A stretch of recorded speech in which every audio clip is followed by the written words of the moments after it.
Muchas gracias. Buenos días a todos y realmente una alegría estar acá. Siempre venir a Temuco, no solamente porque tengo mi único y querido hermano que vive acá, a quien tengo oportunidades pocas de verlo, pero a don Diego también, que lo conocemos muchos años, y en general, mi padre y mi abuelo están enterrados acá, así que para mí es además una cercanía familiar enorme. Y gracias por la invitación a discutir con ustedes algunos temas que me imagino a todos nos tiene bastante interesados por el proceso. Ayer discutimos largamente y espero que parte de esa discusión la manifestemos hoy día también. De lo que está pasando en Chile y más allá de hacer un diagnóstico de lo que está pasando quizás, y un poco el título de la presentación, los desafíos. Quise hacer lo que en inglés se llama un disclaimer, es decir, hacer una aseveración de todo lo que voy a decir ahora en adelante solamente me representa a mí. Yo trabajo en el Banco Interamericano de Desarrollo, por lo tanto todo lo que voy a decir no representa necesariamente el sentir ni del banco, ni de la administración, ni de los países miembros del banco. Por lo tanto es a título personal. Pero muchas de las cosas que están aquí, algunos números, los hemos trabajado dentro del grupo de investigación del banco. ¿Qué serían de alguna manera los desafíos que uno plantea en el contexto actual?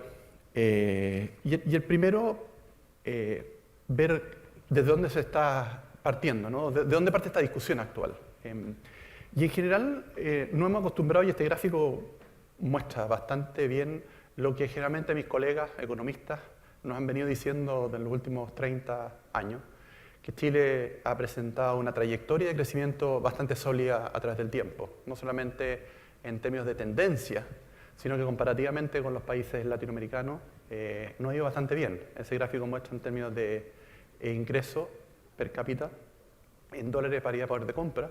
Estábamos en la tabla, por decirlo, en analogía futbolística, estábamos en los potreros y hemos venido creciendo, mejorando en la performance y hoy día estamos liderando el grupo de los países latinoamericanos. Y esto también es válido para el grupo de los países en desarrollo. Y una de las características que tiene ese gráfico es que no solamente la tendencia es creciente y hemos venido como alcanzando a todo el resto de los países, sino una de las cosas más importantes cuando uno mira ese gráfico es que no lo hemos hecho con muchos saltos. No ha sido con partidas muy rápidas y después vueltas atrás. Ha sido como un proceso relativamente constante. Salvo pequeños, ¿no es cierto?, caídas que se muestran ahí que le afectaron a casi todo el mundo por situaciones que nosotros no teníamos mucho que ver.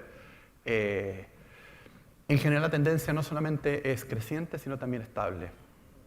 Otra manera de mirar esto es lo que, haciendo una analogía también deportiva, en una carrera ciclística. Imagínense que estos son una carrera, que todo el mundo se está moviendo y la posición que uno tiene dentro de la carrera es tu ingreso per cápita. El grupo de los países desarrollados tiene ingresos per cápita más o menos el doble o casi 3 veces el que tenemos nosotros y son los sospechosos de siempre, ¿no? Y van bien adelante en la carrera y es bien difícil pillarlo. Y después hay un segundo grupo de países desarrollados, ¿no? Estoy pensando en Corea, en Israel, algunos países sudeste asiáticos, que tienen ingresos per cápita hoy día de $35.000 por habitante PPP, que es el segundo grupo de países desarrollados. Y después viene el tercer grupo de los adelantados o los escapados de los grupos de los países en desarrollo. Y ahí vamos nosotros. Y vamos con varios más, ¿no? O sea, por ejemplo, por mucho lo que a veces nos mofamos de nuestros vecinos, pero con Argentina hemos venido siempre ahí. De hecho, siempre nos llevamos un poco la delantera. El gráfico muestra que recientemente como que los adelantamos. China obviamente no está en este grupo. China es un país que viene mucho más atrás. Ahora viene en bajada, con viento a favor, y viene hecho pero un energúmeno, y que nos va a pillar. Pero son países que vienen con otra, en términos de ingreso per cápita, mucho más atrás. Entonces, el desafío que tenemos hoy día, en el fondo, que ha sido siempre, y vamos a hablar un poco de esto más adelante, es ¿qué hacemos para pillar a los de adelante? Dado que todo el mundo se está moviendo. La pregunta es si cambiamos de bicicleta, si entrenamos mejor nuestros músculos, ¿no es cierto? Tenemos una estrategia de capear el viento, ponernos detrás del otro, siguiendo la analogía ciclística, ¿no? Y lo que muestra un poco los números hasta ahora es que la forma en que hemos tratado de hacer esto, o sea, cómo llegamos a estar donde estamos, probablemente no va a ser la misma. Y lo que está surgiendo hoy día es evidentemente no va a ser la misma de la forma que podemos pillarlo adelante. Eso, de alguna manera, es lo que generalmente uno escucha de mis colegas, he escuchado sistemáticamente en la discusión. Pero hay una discusión adicional que tiene que ver con esta idea del desarrollo económico, no el crecimiento económico. Dentro de la disciplina de economía bien separada ambas. Por ejemplo, los índices de desarrollo económico que tiene el PNUD y otros consideran al menos 4 variables, y de hecho hoy día en la mañana conversamos con una. Una de ellas es el ingreso per cápita, otra es la expectativa de vida al nacer, otra la tasa de mortalidad infantil y otro es lo que se llama el coeficiente Gini o la distribución de la renta. Con respecto al primero ya discutimos algo y en general nos ha ido relativamente bien, hemos hecho bien las cosas en general y nos pone a la cabeza de este pelotón, ¿no es cierto?, países en desarrollo. Tenemos una bicicleta más o menos, después vamos a hablar un poco con respecto a la calidad de la bicicleta. Tenemos unos músculos más o menos también, pero estamos, hasta so far nos ha ido relativamente bien. Con respecto a la tasa de mortalidad infantil, Chile tiene estándar de país desarrollado hace mucho tiempo en esto. Y tiene nombre y apellido, ustedes lo conocen, Monkeberg y compañía, que estuvo muy importante en programas públicos de los años 60 y 70. Y nuestra tasa de mortalidad infantil es muy baja a nivel de país europeo y país de desarrollo OCDE. Expectativa de vida de nacer, y lo discutíamos incluso con algunos casos particulares nuestros familiares, nuestra expectativa de nacer hoy día es número 3 en el mundo. O sea, si un país donde en promedio la gente vive más es en Chile, más que el promedio país desarrollado. Esto genera todo un problema que después podemos discutir con los temas de pensiones, etc. Pero hoy día, efectivamente, tenemos una expectativa en términos de años mejor que la mayoría de los países europeos y desarrollados. Japón, obviamente, es número 1, pero después nosotros estamos entre el tercer y cuarto lugar. O sea, estamos de estándar europeo, país desarrollado. Pero el cuarto índice que tiene que ver con el desarrollo es el tema de lo que se llama técnicamente la distribución de la renta. Es cómo de alguna manera la riqueza que genera un país se reparte en aquellos que generan parte de esa riqueza. Eso se mide con lo que se llama técnicamente el coeficiente Gini, que de alguna manera es una cosa técnica bastante sofisticada de calcular, para los que se acuerdan, una curva Lorentz, que principalmente ve la diferencia en cómo se repartiera idealmente todo entre la población y cómo efectivamente se reparte la riqueza o cuánto se concentra en pocas manos. Y efectivamente ese es un talón de Aquiles que venimos arrastrando hace mucho tiempo y que en parte los economistas veíamos como un síntoma de que esto era, si bien no era insostenible, pero y no es el peor del mundo, no es cierto, vamos a ver los números de los coeficientes Gini y hay algo ahí, no es el peor ni del mundo ni en Latinoamérica. Latinoamérica es lejos el que tiene el peor distribución de la renta y ahí están algunos números para países latinoamericanos y no somos el peor, pero tenemos un índice, un coeficiente Gini muy alto. Entre más bajo el coeficiente Gini quiere decir que se reparte mejor la torta.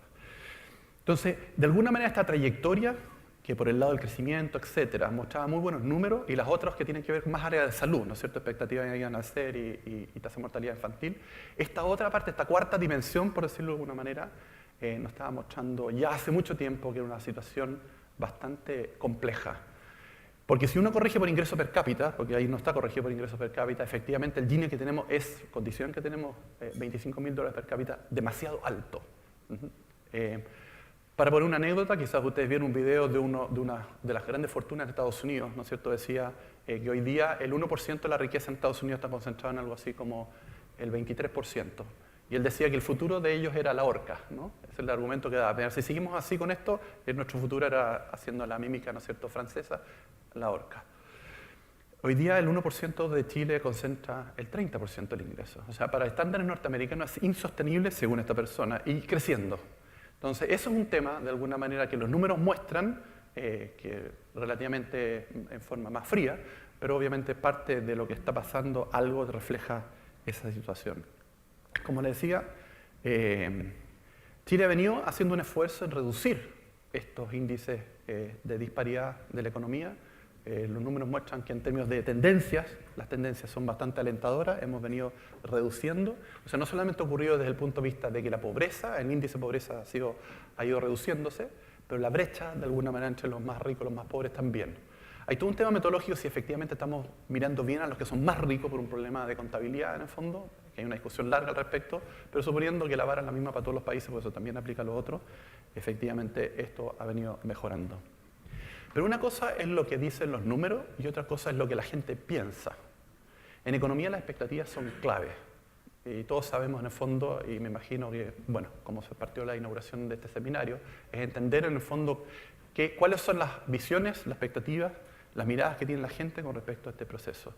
Y en realidad cuando uno empieza a mirar estos números, realmente se da cuenta que si bien una cosa es lo que efectivamente ha venido pasando y otra cosa es lo que la gente piensa que ha venido pasando.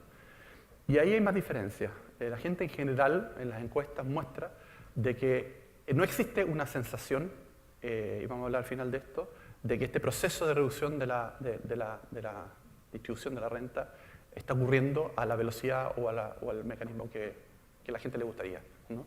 Y muestra, si bien en realidad en el resto de los países también ocurre algo parecido, en el caso chileno no hay un correlato entre lo que la gente hay expectativas con respecto a este proceso y lo que efectivamente ha venido pasando. Más aún, hay marcadísimas diferencias geográficas en nuestro propio país con respecto a este mecanismo. Esto es un índice que salió hace muy poco de la OCDE con respecto a como de bienestar, distintas dimensiones de bienestar. En el eje vertical, en el fondo, ahí está un número de 1.000 y tantos, ¿no es cierto?, o 3.000 y tantos instituciones, son regiones dentro de los países de la OCDE, y está el 20% más arriba y el 20% más abajo. Y si ustedes se fijan dentro del mismo Chile, cuando ven uno distintas dimensiones de este mecanismo, encuentra que hay disparidades enormes. Por ejemplo, en temas con respecto a la satisfacción de la vida, lo que la gente de Aysén está como los mejores del mundo en términos de su satisfacción, y la región de Atacama, el mismo Chile, está como las peores. O sea, tenemos una heterogeneidad enorme allá adentro. Ahora, cuando uno mira esos números, sobre todo los primeros 4 o 5 pilares, ¿no es cierto? Esta idea, por ejemplo, está relacionada con la seguridad, el empleo, ¿no es cierto?, la satisfacción de la vida en general. Los números son, sobre todo para algunas comunas, bastante altos. Pero hay un tema bien interesante cuando uno empieza a mirar otras dimensiones que tienen que ver principalmente, por ejemplo, con el sentido de comunidad, el sentido, por ejemplo, lo que está en amarillo, el involucrarse en temas que tienen que ver con todos, ¿no? Uno ve que en todas esas dimensiones y todas las regiones de nuestro país están bastante abajo. O sea, hay algo que tiene que ver con el sentido colectivo, del de pertenencia entre todos nosotros, que podría estar correlacionado, por decirlo de alguna manera, con algunos temas de inquietudes, con un tema de la distribución de la renta, etc.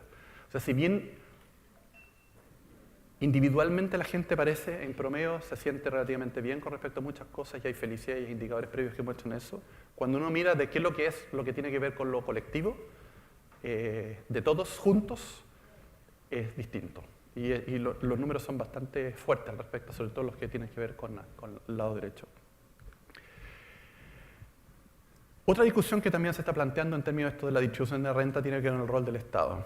Ese gráfico muestra principalmente cómo es el Gini antes de la intervención del Estado en lo que se llama técnicamente transferencia vía impuestos o pagos de servicios, educación, salud, etc., ¿no?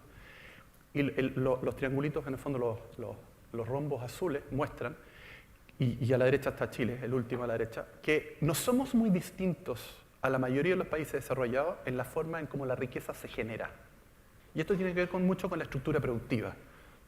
O sea, la forma en que los países generan la riqueza es muy parecida en términos de distribución de la renta en la generación de riqueza con los países desarrollados. La gran diferencia ocurre es lo que se llama una vez que el Estado participa en los mecanismos de transferencia a través de impuestos o el pago de ciertos servicios, que en algunos países incluso son provistos por el Estado. Por ejemplo, en Francia, la educación y la salud. Y ahí hace mucho la diferencia. Este es el Gini antes de la transferencia y lo que está abajo en gris, el Gini post-transferencia. Y lo que uno mira en ese gráfico es que los cierres de los gaps en Gini, que se mide en el eje izquierdo, son enormes. Excepto en un país, o varios, pero principalmente uno que nos compete es Chile. O sea, el cambio en el Gini post-actuar del Estado en términos de transferencias y en términos de pago de servicios, en el fondo, no cambia casi nada. Entonces, lo que nos está mostrando esto es que hay algo que no estamos haciendo comparativamente con el resto de los países que sí lo hacen, y fíjense los países que están ahí, hay de todo, desde el punto de vista incluso político, ¿no? De la forma de organización que tiene la sociedad, no solamente presidenciales, parlamentarismo, sino gobiernos que algunos están más inclinados más hacia el centro, izquierda, centro, derecha, muestran que el efecto del Estado en esto, y después podemos discutir largamente sobre la forma que lo puede hacer, ¿sí? Pero los números son bien claros, estos son números de la OCDE, de que el efecto que tiene el Estado en las transferencias es casi nulo, cómo afecta el Gini, de cómo afecta en el fondo otros países. Y yo creo que esto es un tema bien interesante a discutir, porque lo que hay detrás de esto es la idea de Estado subsidiario que está en la Constitución de la República, después podemos discutir también, y la forma en que se proveen esas prestaciones de ciertos servicios, como son generalmente la educación, el transporte, ¿no es cierto?, la salud y las pensiones, por mencionar algunos. Todo esto de alguna manera tiene que ver por el lado de, los economistas diríamos por el lado de la demanda, es decir, cómo de alguna manera afecta, por ejemplo, desde el punto de vista de los ingresos de la familia, el tema de la distribución de la renta, etc. Y hay un acalorado debate que me imagino que vamos a entrar en eso, que es bien interesante la forma que lo puede hacer. Pero hay una parte que generalmente la gente no ve desde el punto de vista de la distribución de la renta, que tiene que ver por el lado de la producción. O sea, si de alguna manera nuestra estructura de distribución de la renta tiene algo que ver con lo que hacemos. Esta idea de que producimos muchos recursos naturales, que están altamente concentrados en pocas manos, que exportamos pocos productos, poco sofisticados, si tiene algo que ver también con el tema de la distribución de la renta, más allá de las transferencias que potencialmente puede hacer el Estado. Hay un estudio muy interesante, hecho por un chileno, de hecho, que se ha hecho bastante conocido, que se llama César Hidalgo, que es un físico, y este es un trabajo que presentó hace muy poco, que hicieron un trabajo de principalmente correlaciones, no hay nada de causalidad, pero principalmente lo que él muestra es que, de alguna manera, lo que nosotros producimos nos revela desde el punto de vista de cómo las rentas se distribuyen, más allá del rol del Estado. Ese gráfico muestra que hay una relación negativa entre el Gini, es decir, el Gini va mejorando, es decir, baja el Gini quiere decir que mejora, a medida de lo que producimos es más sofisticado. Y es bien interesante, porque en el fondo, ¿qué es lo que tiene que ver con la sofisticación? Y esto es un tema más conceptual, más difícil, pero en general esa sofisticación tiene de cuántas unidades adicionales de conocimiento nuevo estamos incorporando en lo que hacemos. Y una de las características que tiene el conocimiento es que el conocimiento no es apropiable, las rentas del conocimiento no son apropiables por una sola persona. A diferencia si yo soy dueño de los derechos mineros, a diferencia si soy dueño de los derechos de agua, a diferencia si soy dueño de los derechos, por ejemplo, inmobiliarios, las rentas residuales de ese sector yo las capturo completamente y son mías. Más aún, en el agua están protegidas por la Constitución. Con el conocimiento no pasa lo mismo. Es imposible que alguien que es dueño del conocimiento capture todas esas rentas, porque el conocimiento es un bien cuasi público, en el sentido económico.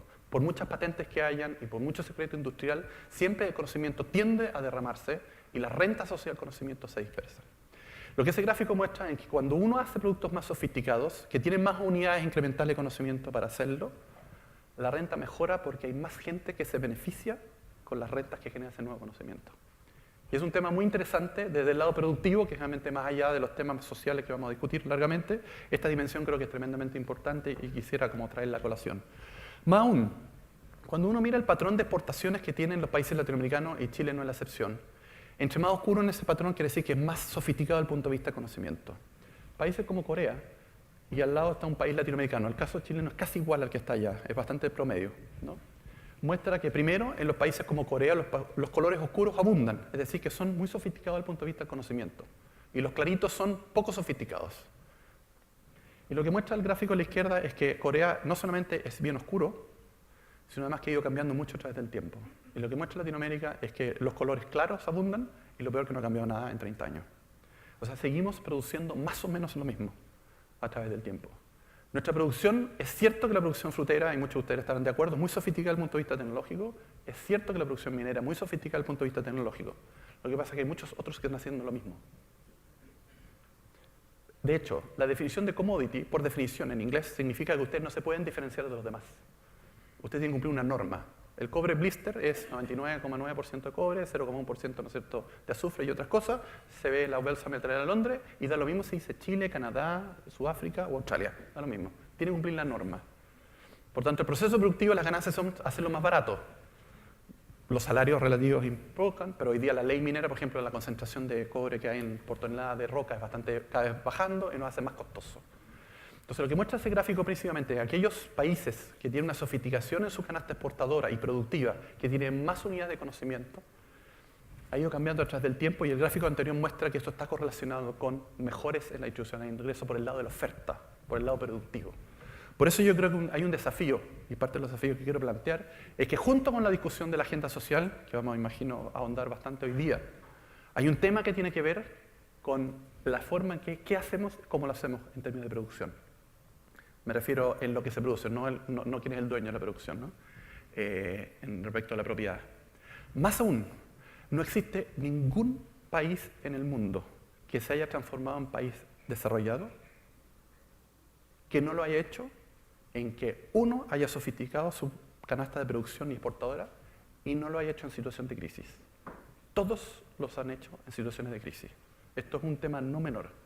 Y hoy día una manera de mirar esta crisis es una ventana de oportunidad para mirar con un poco más de cuidado qué es lo que estamos produciendo, cómo estamos produciendo, que nos puede ayudar un poco. Díganlo, Corea, Finlandia, Nueva Zelanda, Australia, todos. Estoy pensando en países de recursos naturales intensivos, mercados lejanos, etc. Todos durante el siglo XX, sobre todo, que tenían ingresos per cápita como nosotros, cuando dieron el salto, lo hicieron todos sin ninguna excepción en situaciones de crisis. Crisis financieras, crisis externas y crisis internas. Suecia y los países escandinavos al principio del siglo XX, lo mismo, la misma historia. Entonces, yo por lo menos, y esto es una dimensión adicional en la discusión que quisiera traer a la mesa, de que hoy día estas situaciones de crisis también nos pueden alertar de cómo, de alguna manera, podemos generar los mecanismos, los incentivos para que empezar a incorporar más conocimiento en lo que hacemos. Esto además en un contexto que se creó un nuevo Ministerio de Ciencia y Tecnología, que también creo que es una oportunidad muy interesante, y más allá del bache económico que podemos discutir que puede pasar en los próximos 2 o 3 meses, cómo miramos de mediano y largo plazo esto. Una de las tareas, y que quiero terminar con esto, me imagino muchos de ustedes están en el sector privado, una forma de evaluar en el fondo es los proyectos de innovación y generación de nuevo conocimiento al interior de la empresa, es lo que se llama el TIR de un proyecto, ¿no? Este es un trabajo que hicimos hace un tiempo atrás con Pepo Gregorio, un muchacho nuestro que era alumno, para calcular cuánto es la rentabilidad del TIR que tiene un proyecto de innovación e investigación y desarrollo en Chile. Y los números muestran que la rentabilidad es bastante alta, va entre, la última abajo, entre un 30 y un 54%, que es casi el doble de la rentabilidad del capital físico, o sea, es decir, que ustedes amplían su planta productiva y hacen otra igual a la que la hacían en Santiago y la hacen ahora en Temuco. Pero si ustedes incorporan más conocimiento y hacen cosas nuevas, lo que mejora es su rentabilidad. Esos son los números. Hay un detalle, sí, que es no menor, que lo que muestra de que la rentabilidad contemporánea, o sea, aquellos que hacen este esfuerzo, su rentabilidad cae en el corto plazo, porque obviamente hacen muchos cambios que generan trastornos en sus líneas productivas, pero lo que muestra que en el mediano o largo plazo, es decir, 1 año, 2 años o 3 años, dependiendo del sector, lo recuperan, y lo recuperan muy bien. Y creo que estos números también le pueden servir, en el fondo, en estas situaciones ahora, de incorporar nuevo conocimiento. Tenemos una cantidad de gente que está volviendo talentosísima, de fuera, por los programas de Becas Chile, etcétera, que está buscando lugares donde incorporarse. Y una cosa que es bien importante, los doctores científicos, no se van a quedar con sus empresas. Los tipos son, y yo soy, los científicos, estábamos hablando un poco los de Daniel hoy día, el mundo científico somos lo más averso al riesgo que hay. Yo tengo un hermano que es empresario y yo no podría hacer lo que él hace. A mí me dolería la guata todo el día. Todo el día. A nosotros, ojalá que tengamos nuestro salario al final del mes, hacemos nuestro trabajo más científico-tecnológico, fine. Y además que si alguien nos dice además en el mundo productivo, mira, queremos hacer esto para solucionar un problema que tenemos productivo, etc., mejor. ¿Okay? Pero a mí, empresario, olvídenlo. Y el mundo científico es igual. Son gente, muchos de ellos muy talentosos que están volviendo y que tienen la obligación de volver en buenas universidades y quizás algunas de ellas las mejores del mundo. Hay una oportunidad de incorporar a esa gente adentro. Más aún, el Estado les paga la mitad del salario durante 3 años de esa persona. By the way. Entonces, además tienen incentivos públicos. Déjame ir terminando con esto. Hoy día se está abriendo una ventana con respecto al tema del esfuerzo científico-tecnológico en términos de la distribución del ingreso como estábamos discutiendo. Más aún, los temas de ciencia y tecnología no son hobby de país rico, es la explicación de por qué los países dieron el salto. Y hoy día estamos nosotros, creo, a mi modo de ver, justamente en ese umbral. El remesón social es claro, todos los países también que dieron el salto tuvieron remesones sociales muy fuertes, pero también en los temas de ciencia y tecnología no es porque tengamos más recursos, entonces como que vamos a destinar unos recursos así como de hobby a mover la frontera del conocimiento. No, no, no. Lo que muestra teóricamente, Paul Romer, el Nobel del año pasado en economía, muestra efectivamente, teóricamente y trabajo empírico, de que los países crecieron y se transformaron y se desarrollaron porque antes hicieron mucho esfuerzo en ciencia y tecnología. Termino con esta última slide. ¿Cuáles son los desafíos? Retomando algo de lo que está acá, que creo puede ser interesante en el contexto. Primero, hay evidentemente temas coyunturales que tienen que atenderse a factores que están de alguna manera ahogando ciertas familias en los menores ingresos y tiene que ver con la discusión de la agenda social y los derechos sociales que podemos discutir en este contexto. Segundo, tenemos que buscar mecanismos para fomentar una economía de mercado. Yo creo que esta no es una crisis, por eso yo soy bastante positivo al respecto. Esto no es una crisis que vivió Europa hace 40 años, 50 años, ni Chile hace 40. Es completamente distinta. Que no hay un cuestionamiento del modelo general en el sentido del capitalismo, es los beneficios o no. Y por lo tanto hay que buscar los mecanismos para fomentar los beneficios que tiene una economía de mercado. Por ejemplo, la agenda que tiene que ver con antiabusos, ¿no es cierto? Y los temas de los privilegios tiene que ver con esto, justamente para que no quede entrampado con barreras artificiales para que el libre acción de la oferta y la demanda genere los beneficios que potencialmente puede generar. Y por último, empujar una agenda de crecimiento basada en inspiración. Esto no es tanto de transpiración, no es tanto de inversión, ahorro, empleo, etc. Está bien, eso es importante, pero es condición necesaria, pero no suficiente. Creo que también es una oportunidad, y los números muestran, de que cuando uno hace más sofisticado lo que produce, genera rentas que se reparten mejor dentro de la sociedad y genera un mejora en el bienestar de todos los ciudadanos. Muchísimas gracias.